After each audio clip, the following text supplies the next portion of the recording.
The art I sent you, right? That was William Kurelek. William Kurelek's Maze, and that the artwork of Fair Warning is just a small part of that artwork. If you look at it, what it actually it's a I hate to use the word literal, but I guess literal is the only word I can come up with. It's a literal diagram of what he saw in his mind, and he was a very, very troubled artist. And he spent a lot of time in a mental institution. And this is one of the pieces of art that he did while he was in custody. And it's an absolutely staggering piece of artwork. Yeah, that's a beautiful piece of art. I like that. It's just absolutely amazing. And it is. I think what he means to show is that in his mind there is a maze.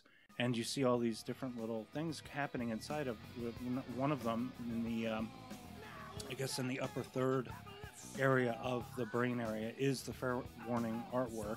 Yep. And they took a piece of that. They just basically took a chunk out of it. And I think that is really, if you look at the artwork and you listen to the music, it all sort of comes together in that way. This is a very deep, dark Van Halen record.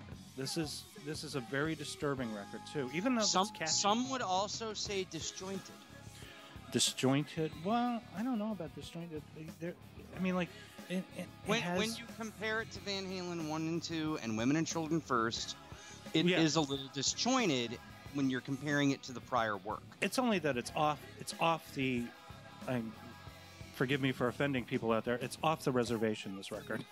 It's absolutely this is no direction, no plan. Even though there's a couple of tracks here that were on the Zero demo, but they're vastly rewritten.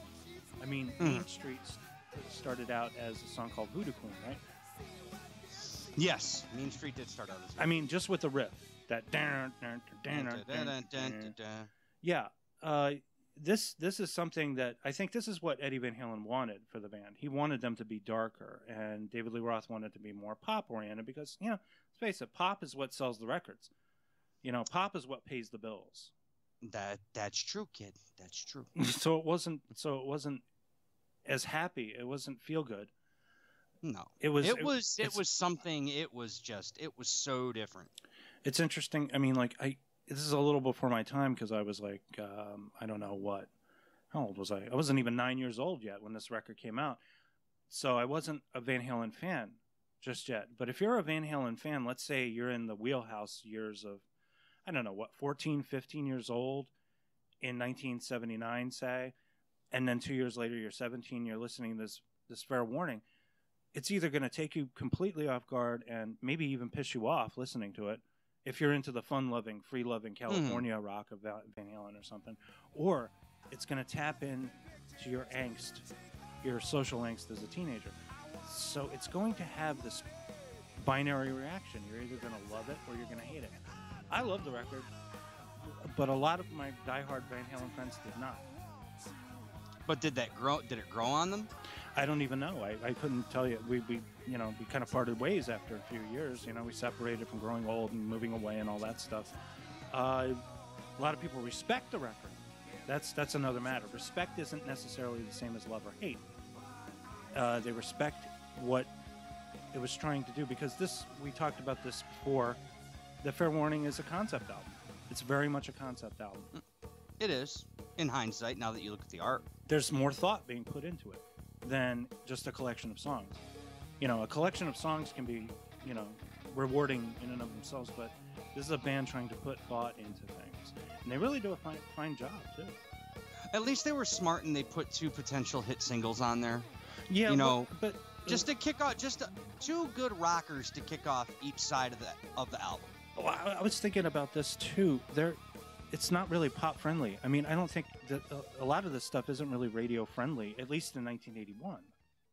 I mean, I know that like Mean Street and Unchained, those are songs that were played, you know, later on. I don't know if they were big hits back when they came out.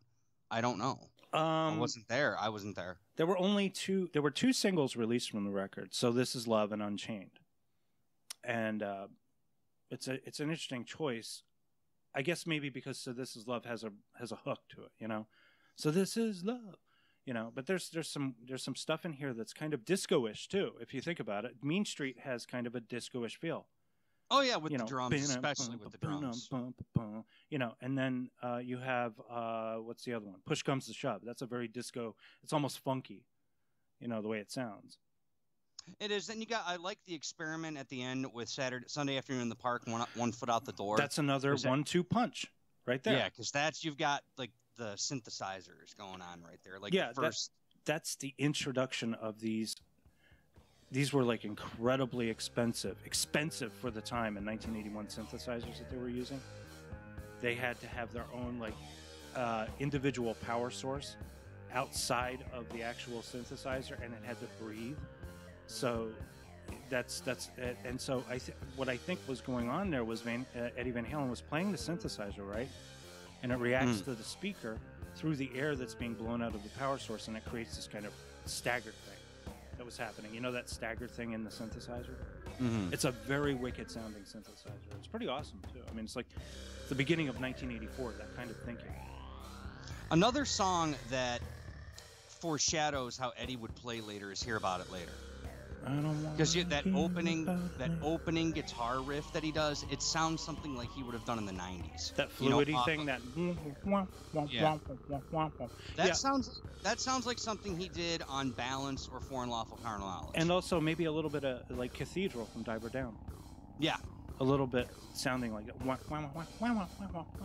You know, having the... But he never really played like that in the 80s, like maybe on 1 or 2 songs like we said, but he mainly started playing those kind of chords in the 90s. Also, you know, the production on this is different. It's different than, like we talked about Van Halen 1, 2 kind of improving on the sound of 1, Women and Children First becoming a bigger, more explosive, thunderous sound from Van Halen 1 and 2, but this one is kind of different. It has a different sound to it, right? It does, and it was just every band's gonna have an experimental album, no matter who you are. I mean, Rush has Crest of Steel. You know, that's like the odd man out on your Rush albums. Aerosmith has Draw the Line. I consider that an experimental album. Draw the Line, because Draw the Line, while it had a hit single, it wasn't that popular. Yeah, it's a very dark album. Well, yeah. Aerosmith though, they never really sold records until, you know, they left Columbia, I think. Well, yeah, I mean, if you talk I think about Permanent Vacation was the beginning of the new era of Aerosmith. It's kind of like Heart, you know, how Heart didn't really sell like they did. They both started using outside writers, that's why, because mainly Aerosmith used Desmond Child in 87. Desmond Child, and we were watching Armageddon today, and I had to listen to fucking Diane Warren. Yeah, exactly. See, Aerosmith was smart. They knew to use outside writers, but when in the 70s they were writing all the stuff themselves. That's where you can see it in Draw the Line. It has like this big Aerosmith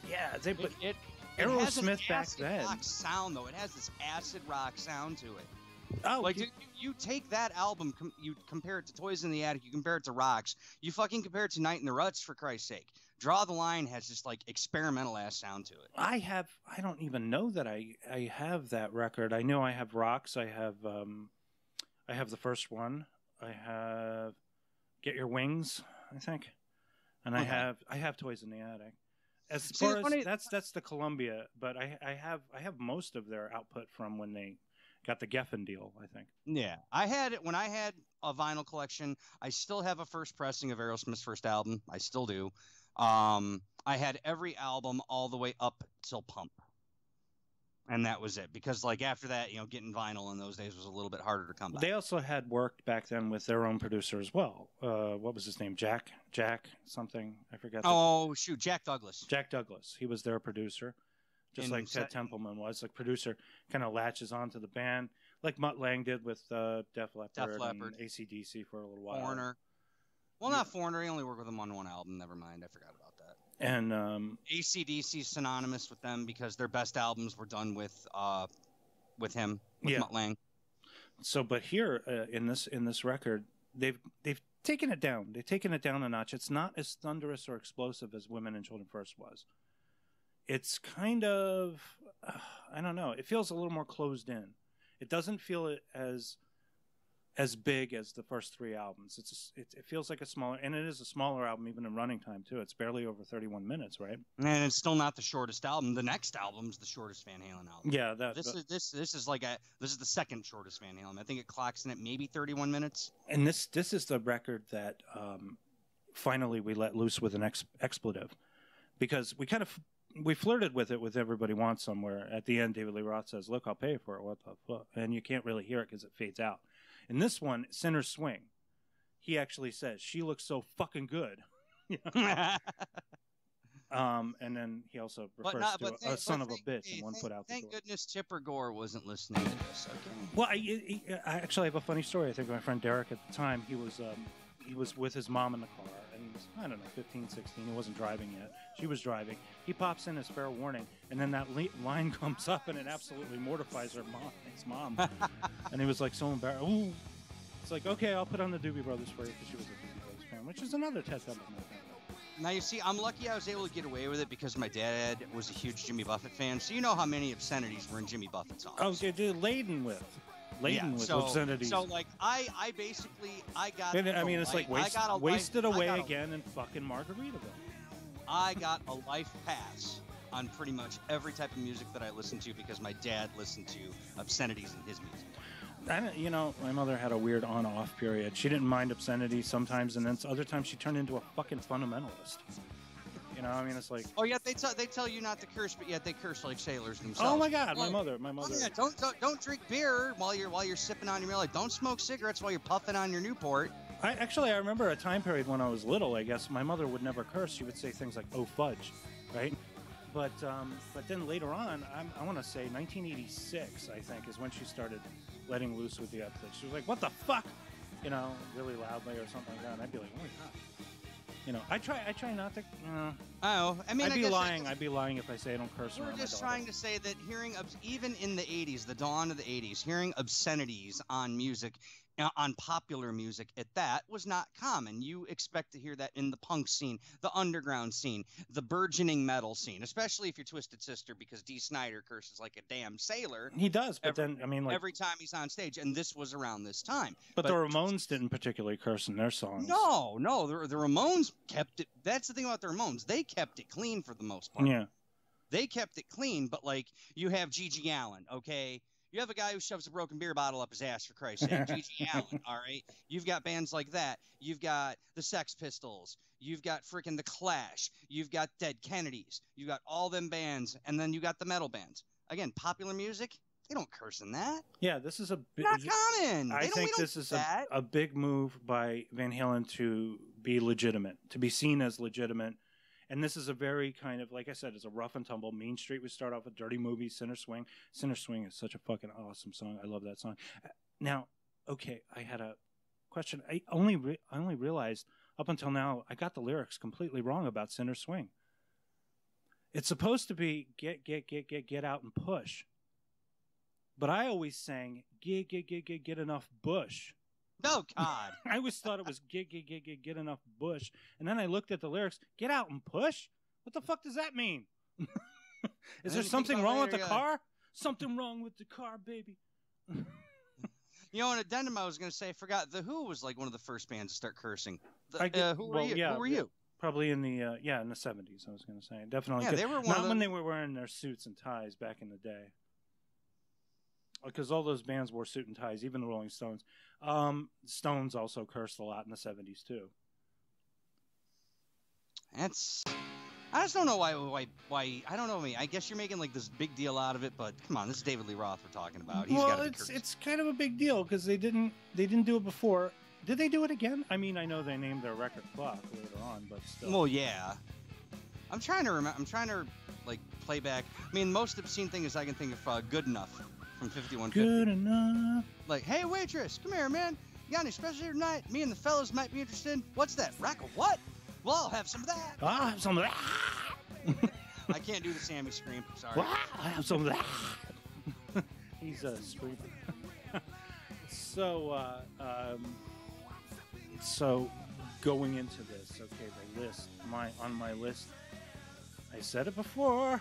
Oh yeah, it's number 4 on my list. So you got number 2. Number 2 on yours. So it's your favorite David Lee Roth record. Favorite David Lee Roth record.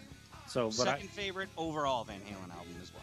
I have Van Halen 2 at number 1, of course. Van Halen number 1 at number 2. It's confusing. OU812, which is thematically, stylistically, and divisively as much as Fair Warning when you think about it. Number 4, Fair Warning.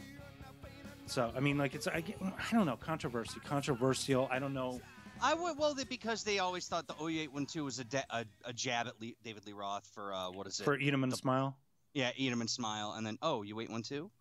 Yeah, I forget. I don't think that's the truth, though. I think that's just apocryphal. I think they named it for some other stupid reason because they like to have fun sounding names. Well, it's kind of like Wasp. We never know what the meaning of Wasp means, although it's like supposed to say White Anglo Saxon Protestants or something. Yeah. But he's never said. I think the closest we are sexual perverts. We are sexual or kids. How about kids? Kids in Satan, kids in Satan's service, knights in Satan's service. That's a bunch of fundamentalist dogma. But I guess when Hager was in the band, they had a little fun. They named the record 5150. 1984 might be the beginning of the goofy titles. 5150 OU812 for Unlawful Common Knowledge. And you can't really top that. So they just went to regular names. Oh, no, you can top it with Balance, because even though it's named Balance, that record is horribly unbalanced. If you want, but that's you. That's you saying. If any of the band said that, they'd be like, "Oh my God, are you going to break up?" And they did, sort of. Yeah, so there's your ironic. You name it Balance, yet no balance. No balance. You have lost your way, Daniel-san. You have no balance. Show me sand the floor. So it is not as favorably reviewed as most of the other bands. I'm looking here on the Wikipedia. It just says Rolling Stone gave it 2.5 stars out of 5. The only thing they really liked about it was the introduction of the synthesizer.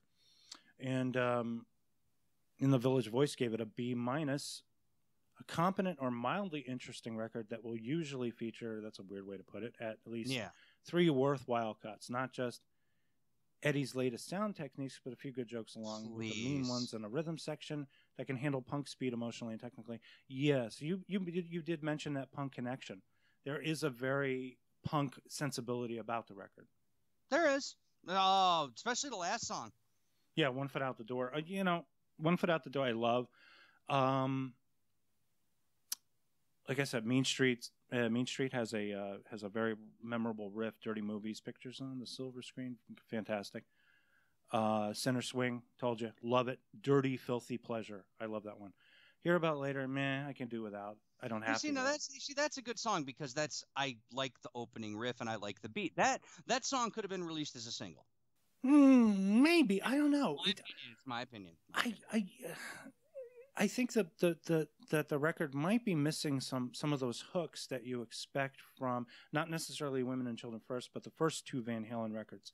First 2 Van Halen records had a lot of hooks in them. But it had that good beat.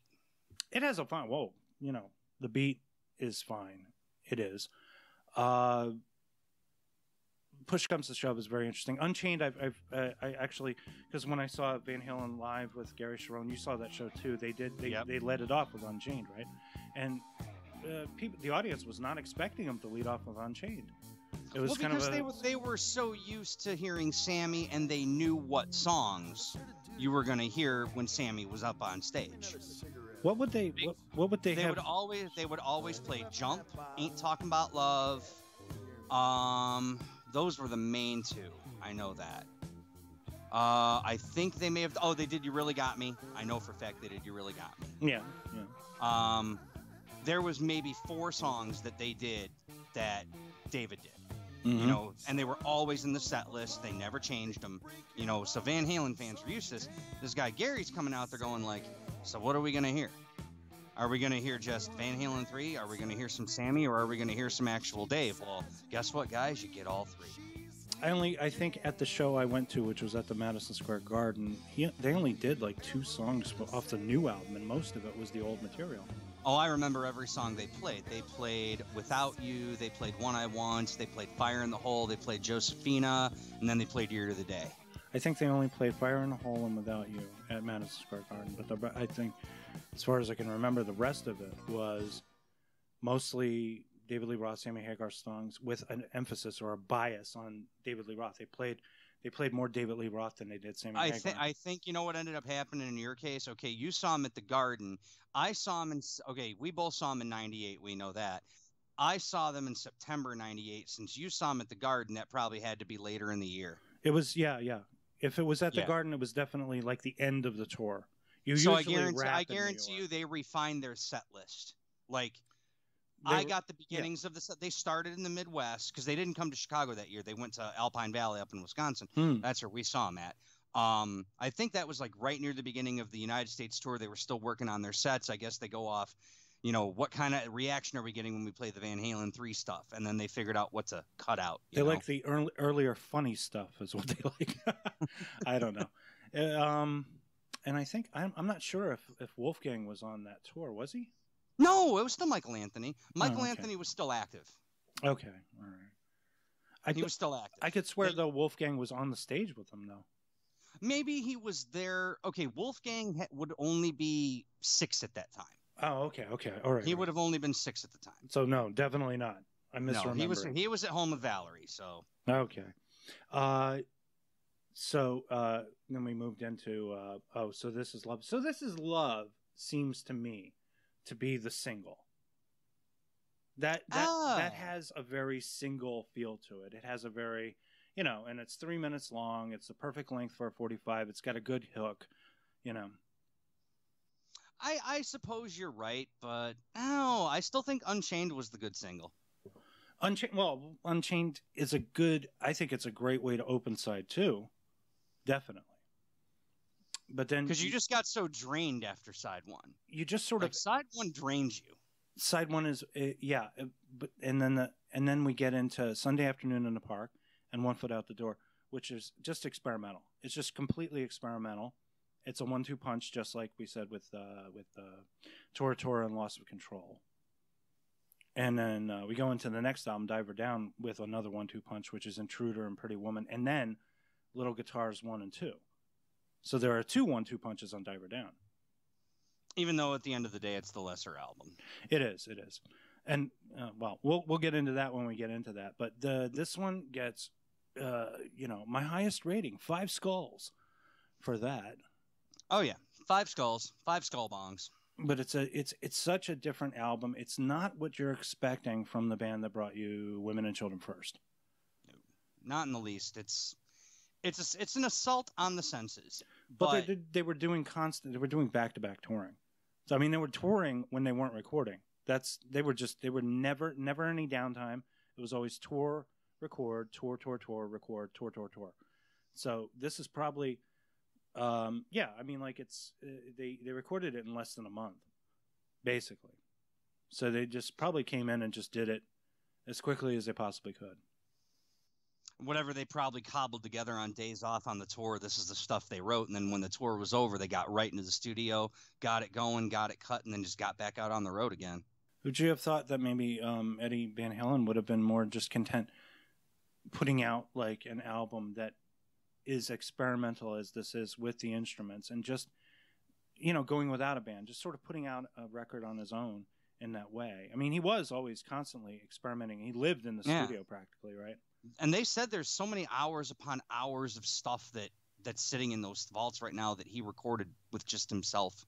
Yeah, and I hope to be able to, because some of it is available on YouTube, I hope to put some of it into the podcast as we go along. I want to send you songs, instrumentals that he did, because he has tons of them. And there was a bunch of stuff that would later evolve into later songs for the band too. Well, I'll have to definitely give those a listen to. All right. I guess that's it. So again, fair warning, great record. Your second favorite of the entire oeuvre. My fourth favorite, I guess, of my oeuvre.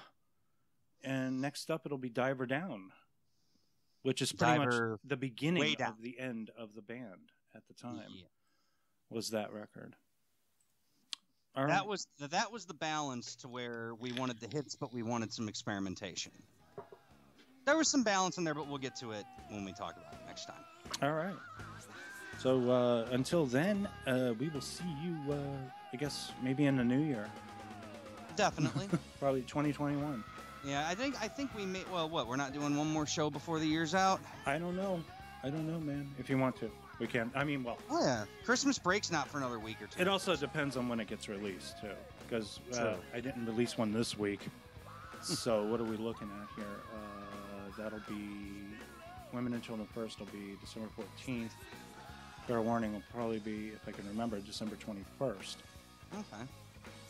So we could, if we could. We might be able to sneak Diver Down in before the deadline. Yeah, we could sneak that in. But on that note, like, share, and subscribe. And if you like what you hear the bell, get notifications. And lock it in and rip off the knob. And crank it up to 11. The days go to 11.